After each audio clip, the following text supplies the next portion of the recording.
ရှင်လာရင်တရားမေးပြောဆုံးနေဆိုရင်တတ်မှတ်တော့တော့တရားတော်မနေနိုင်ဘူး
呀，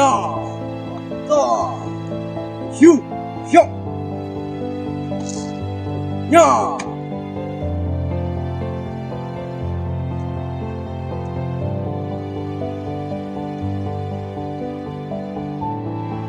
Justice ဆိုတာတပ်ဖွဲ့အစွဲ2025ခုနှစ်ဒီဇင်ဘာလ16ရက်မိတ်ပြန်တဲ့ Justice ဆိုတာတပ်ဖွဲ့မှကိုယ်ပိုင်အမှတ် JS 00527ရဲဘော်ပြတ်တာခေါ်ဖြစ်တယ်။ဒီနေ့ဆရာနာရှင်စနစ်စနစ်တိုက်ဖြတ်ရေးနဲ့ Federal Democracy ပြည်ထောင်စုတည်ဆောက်ရေးအတွက်